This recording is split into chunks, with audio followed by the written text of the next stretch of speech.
In a quiet township on the outskirts of Soweto, South Africa, where dust rose with every passing taxi and the nights were darker than the days, there lived a man named Thabiso Makona. Thabiso was black, born of strong ancestors, raised by a praying grandmother, and shaped by a life that had known more struggle than celebration. His home was a two-room house with cracked walls and a roof that sang whenever rain fell. Electricity came and went.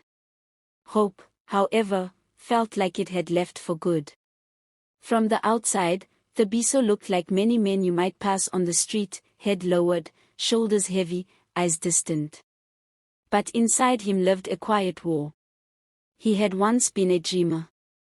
As a boy, Thabiso loved sitting beside his grandmother, Gogo Esther, as she read her worn Bible by candlelight. One night, when the power had gone out again, she traced her finger across the page and read aloud. "And God said, 'Let there be light,' and there was light." She smiled at him and said, "Thabiso, my boy, never forget, God speaks into darkness. Darkness never wins." He didn't understand her then. He just liked the way her voice sounded when she spoke about God, like someone who truly believed he was near. But life has a way of testing belief. Years passed. Gogo Esther died. Thabiso grew older. Dreams met reality, and reality was cruel. Jobs were scarce. Rejection letters piled up. Friends turned to alcohol. Some turned to crime. Thabiso tried to stay straight, but hunger doesn't care about morals. One bad decision led to another. Soon, the boy who once listened to Bible verses by candlelight found himself sitting in darkness of a different kind, shame, guilt, and hopelessness. He stopped praying. "What's the point?" he muttered one night, sitting alone in his room, the bulb flickering weakly above him. "If God creates light, why am I still in darkness?" That night, the bulb finally went out. Total darkness. And for the first time in years, Thabiso wept.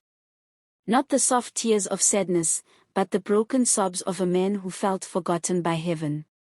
In that silence, something stirred in his memory. His grandmother's voice. "God speaks into darkness." Thabiso laughed bitterly. "If you're real, God," he whispered, "say something now." Nothing happened. But then, he remembered Genesis. And God said. Not God acted. Not God waited. God spoke. Thabiso realized something he had never understood before. Light did not come because darkness disappeared. Light came because God spoke. And suddenly, something inside him shifted. He didn't feel powerful. He didn't feel holy. But for the first time in years, he felt heard. So he did the only thing he knew how to do. He spoke to God, he said, voice trembling. "I don't have strength. I don't have answers. But if you can speak light into nothing, please speak into me." The next morning, nothing looked different. Same house. Same poverty. Same problems. But Thabiso was different. He picked up the old Bible his grandmother left behind. Dusty. Pages yellowed. He opened it, without planning, and it landed on Genesis chapter 1. As he read, something struck him deeply. Before there was land. Before there were stars. Before there was life. There was darkness. And God was not afraid of it. God didn't panic. God didn't retreat. God simply spoke. That realization became Thabiso's anchor. Days turned into weeks. Thabiso began waking early, not to worry, but to pray. His prayers were not fancy. Sometimes they were just whispers. "Lord, speak light today." He began volunteering at a local community center, not because he was strong, but because he wanted to be useful. He helped children with homework. He cleaned. He listened. And something beautiful happened. As he poured into others, light began to pour into him.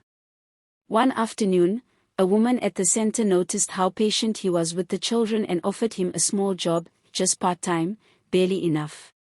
But the Biso remembered Genesis. Light starts small. Then came the test. The job ended suddenly. Money dried up again.